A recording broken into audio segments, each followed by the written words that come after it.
네, 오늘 우리 3월 7일 우리 목요일 우리 매일 성경 아침 묵상 함께 합니다. 우리 매일 성경 큐티 본문으로 오늘 아침 묵상하는데요. 우리 찬송가 한 장 우리 부르시고 같이 시작하겠습니다. 찬송가 214장 우리 나주의 도움 받고자 1절, 2절 우리 두 절 말씀만 우리 함께 두 절 부르시고 우리 같이 말씀 묵상하겠습니다. 214장 나주의 도움 받고자입니다. 나주의 도움 받고자 주 예수님께 빕니다. 그 구원 허락하시사 날 받아주소서. 내 모습 이대로 주 받아주소서. 날 위해 돌아가신 주 날 받아주소서. 큰 죄에 빠져 영죽을 날 위해 피 흘렸으니 주 형상대로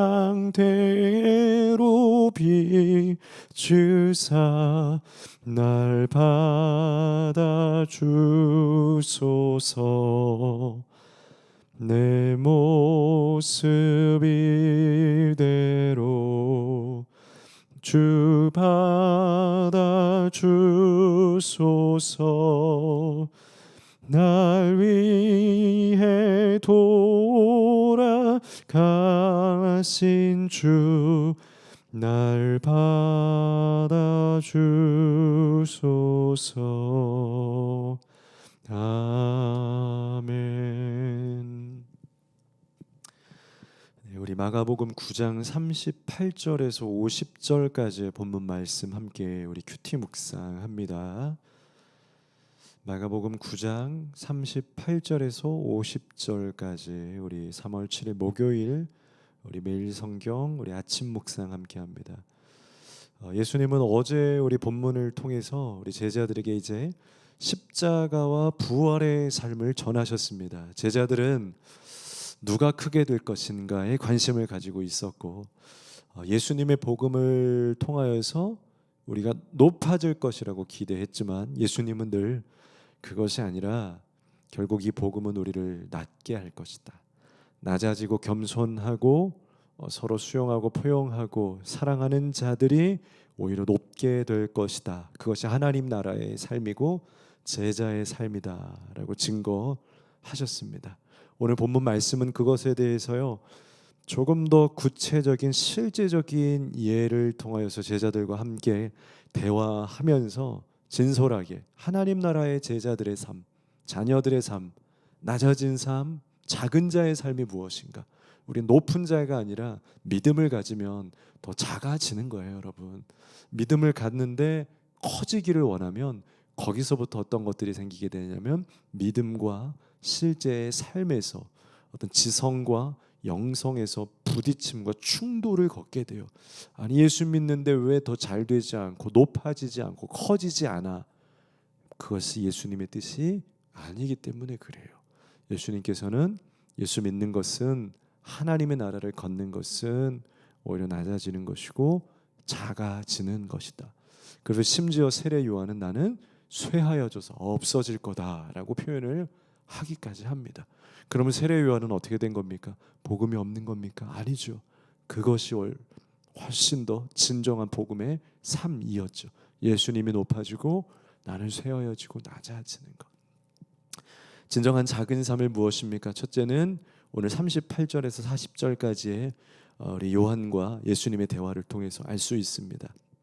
그것은 용납하고 포용하는 사람들, 열린 공동체, 넓어진 사람이 작은 사람입니다. 여러분, 38절에 요한이 예수께 여짜오되 선생님, 우리를 따르지 않는 어떤 자가, 그러니까 우리한테 속해 있지 않다라는 거죠. 지금 제자 공동체에 있지 않는 어떤 사람들인데 주님의 이름으로, 예수의 이름으로 귀신을 내쫓는 것을 우리가 보고 우리가 우리를 따르지 아니함으로 못하게 했습니다. 39절 예수께서 이르시되 금하지 말라. 내 이름을 의탁하여 능한 일을 행하고 즉시로 나를 비방할 자가 없느니라. 우리를 반대하지 않는 자는 우리를 위하는 자니라. 예수님의 제자들은요, 자신의 공동체에 속해 있지 않으면서 예수 이름으로 말씀 전하고 사역하고 때로는 병 고침을 하고 있는 그 어떠한 사람들을 비방하고 반대했던 거야. 근데 예수님께서는 오히려 금하지 말라. 그들이 누구 이름으로 하고 있냐? 결국에 그것을 통해서 누가 영광 받고 있냐? 그들이 우리한테 속했냐 안 속했냐가 중요한 것이 아니지 않냐? 그가 우리의 울타리에 들어와 있느냐 않느냐가 중요한 것이 아니지 않느냐? 어떻게 보면 그렇게 행하는 사람들은 오히려 바리새인들이었잖아요. 우리와 함께하고 우리의 전통을 지키고 있어야 복음이고, 아무리 능력 있고 말씀을 잘 증거하고 있어도 우리 편에 서 있지 않으면 배척하는 것이 바리새인들이었는데, 너희들 똑같이 결국에는 그가 무엇을 하는지 모르지만 예수 이름으로 하고 예수님께 영광 돌리고 있고, 그들이 병 고침 받고 말씀 듣고선 이것이 예수님의 이름으로 했습니다, 예수님 믿으십시오 했다면 좋은 일 아니냐? 우리와 함께 하는 게 뭐가 그렇게 중요해? 우리랑 같이 소속되어 있는 게 뭐가 그렇게 중요해? 등록되어 있는 게 뭐가 그렇게 중요하고 행정상 절차에 있는 게 뭐가 중요해? 결국은 그런 절차들은 뭘 만들겠습니까? 조직이나 시스템이 중요해요. 그런데 저희도 교회나 어떤 우리의 그 교회의 시스템들이나 사역을 하다 보면요, 때로는 과오를 범할 때가 있어요. 저희가 생각하고 있는 그 시스템의 틀을 자꾸 생각하다 보니까 정말로 우리가 즐기고 누리고 자유를 얻어야 되는 것이 무엇인지를 모르는 거예요. 그 안에 어떻게 매여지게 된다라는 거죠. 매여지게. 그리고 저도 최근에 교회 이제 행사들을 준비하면서 우리 성도님들이 고민하고 어떻게 만들어갈 거야 할 때, 다른 거는 이제 우리 성도님들께서 알아서 하지만 한 가지를 요청했죠. 정말 그날은 우리가 자유하게 모두가 다 사랑을 나누고 함께 즐거웠으면 좋겠습니다. 저는 그거 하나만 바랍니다. 뭐를 틀에 맞춰서 순서를 정하고 프로그램을 짜고 굳이 매이지 않아도 됩니다. 해야 될 것들만 하고, 정말 중요한 것은 우리가 오늘 무엇을 했느냐가 아니고 우리가 정말 자유하였느냐, 즐거웠느냐, 사랑을 했느냐가 중요한 것 같습니다 하고 그런 이야기들을 함께 나눈 적이 있는 것 같습니다. 정말 믿음의 사람들은 열려 있어야 돼요. 소속이 중요한 것이 아니고 들어와 있느냐 안 들어와 있느냐 이게 중요한 것이 아니에요. 그냥 우리가 어떤 마음을 가지고 있느냐, 우리가 정말 한 가지 이름으로 가고 있느냐, 열려 있어야 된다라는 거죠. 자꾸 막으려고 틈을 만들지 말고, 조직으로 자꾸 뭔가 구분하려고 만들어내지 말고, 교회는 또 사랑하는 사람들은, 믿음의 사람들은 오히려 그 틀들을 걷어내면서 어떻게 함께 할 수 있을까, 오히려 그들을 받아주는 게 더 낫겠죠. 만약에 문제가 생긴다면 그때 금하면 되겠죠. 예수님께서 오히려 마음을 열어라, 열고 넓게 생각해. 때로는 우리의 마음이 너무 좁아져 있지는 않습니까?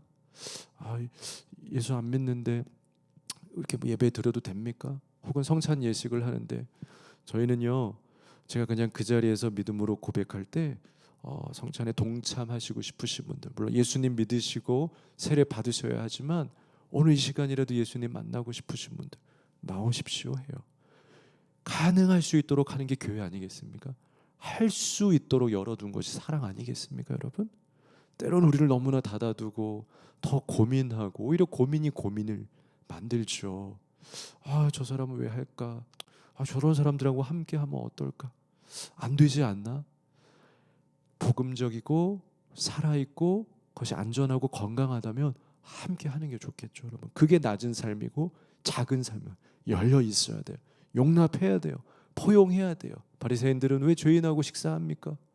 왜 죄인들하고 함께 합니까? 닫으려고만 원칙을 찾으면 그거는 복음이 아니다라는 거예요. 열기 위해서 원칙을 깨고 원칙을 열어두는 것이 하나님 나라의 삶입니다. 예수님은 그 원칙을 깨뜨리는 사람이었다는 거죠. 두 번째는 41절과 42절에 사랑하고 서로를 존중하는 것이 낮은 삶이고 작은 삶이라는 것을 보여줘요. 41절에 누구든지 너희가 그리스도에게 속한 자라 하여 물 한 그릇이라도 주면 내가 진실로 너희에게 이르노니 그가 결코 상을 잃지 않을 것이다. 42절에 또 누구든지 나를 믿는 이 작은 자들 중에 하나라도 실족하게 하면 차라리 연자 맷돌이 그 목 매어 바다에 던져지는 것이 나으리나. 너무 무서운 표현을 했지만 그 정도로 서로에게 물 한 그릇이라도 주고 서로에게 믿음의 이름으로 섬기고 사랑하는 것이 중요하다라는 거예요. 예수 이름을 가지고 있고 하나님 나라의 백성이라고 이야기하면서 서로를 살리고 그들에게 물 한 잔을 대접하고 그들에게 기회를 주고 사역할 수 있도록 자리를 만들어주고 그들에게 터전을 만들어서 서로 살리는 것이 우리의 역할이지, 문을 닫고 못하게 하고 틀을 만들어내고 서로의 기회를 뺏고 마치 사도 요한처럼 하지 마라고 누르게 되는 것, 그건 오히려 복음이 아니다. 예수님 무서운 표현을 했지만 그렇게 해서 서로를 낮추고 깎고 그의 어떤 기질과 그의 가능성을 닫혀지게 하는 건 결국은 복음이 닫히는 거다. 죽은 사역이다. 죽어있는 사역이다. 하나님의 나라의 사역은 그들 안에 있는 가능성들을 계속해서 열어주는 거죠. 할 수 있도록 하는 거죠. 끄집어내는 거죠. 더 서로를 섬기고 물 한 잔이라도 주고 마시고 힘낼 수 있게 하고, 이것 서로 존중하는 것, 기회를 주는 것, 사랑하는 것, 서로 살리는 모임, 이것이 바로 작은 자며 하나님 나라의 삶이라고 오늘 예수님께서 제자들에게 가르쳐 줍니다. 그래서 마지막 50절에 보면은 그것을 우리가 잘 아는 말씀으로 풀어서 설명하죠. 너희는 소금이 되어야 된다. 하나님의 나라의 사람들은 내가 살려고 발버둥 쳐서 내가 높아지고, 계속 개연성이 있죠. 예수님께서 낮아지는 삶, 썩어지는 삶, 죽어지는 삶이다. 그것을 오늘 결론으로 말하죠. 50절 같이 읽습니다. 소금은 좋은 것이로되 만일 소금이 그 맛을 잃으면 무엇으로 이를 짜게 하리요. 너희 속에 소금을 두고 서로 화목하라 하시니라. 소금이 되어서 서로에게 녹아져서 서로를 살게 하고 짠맛을 나게 하고 부패하지 않게 하여서 서로가 엉켜져서 내가 낮아져서 녹아지나 그러나 서로를 살릴 수 있는 화목함, 이것이 하나님 나라 자녀들의 삶입니다. 우리는 하나님 나라를 살고 있습니까? 아니면 세상적인 오늘날 그냥 일반인들이 살아가는 이 땅에서의 삶처럼 교회에서마저도 신앙적인 영역에서마저도 싸우고 밀고 다투고 누르고 높아지고 더 올라가려고 하고 하나님 나라인지 세상 나라인지 알 수 없는, 아마 사탄이 우리에게 하는 것도 하나님의 나라를 없애는 게 아닐 수도 있겠죠. 그냥 하나님 나라를 세상 나라와 비슷하게 만들어버리는 것, 이것이 가장 쉬운 방법인 걸 수도 있겠습니다. 여러분, 우리 안에 정말 하나님 나라가 살았으면 좋겠습니다. 그러기 위해서 우리는 용납하고 포용하고 안아주고 또 서로를 살려주고 소금이 되어서 내가 낮아지고 녹아지고 그러한 삶을 사는 여러분들의 하루, 또 여러분들의 일상이 되기를 주님의 이름으로 축원을 드립니다. 기도하겠습니다. 거룩하신 하나님, 예수님께서는 복음의 나라는 서로 문을 닫고 조직으로 서로를 가둬버리면서 못하게 하고 금지하게 하는 것이 아니라 열어두어서 풀어서 자유하게 하는 것이 하나님 나라의 백성이며, 그것을 위해서 우리가 오히려 더 서로에게 녹아지고 낮아지고 겸손하여서 상대방을 살리는 것이 하나님 나라의 삶이라고 말합니다. 오늘 그 삶을 기억하게 하시고 그렇게 살아가는 우리들 되게 하여 주시옵소서. 하나님 나라가 넓어지게 하여 주옵소서. 예수님의 이름으로 기도합니다. 아멘.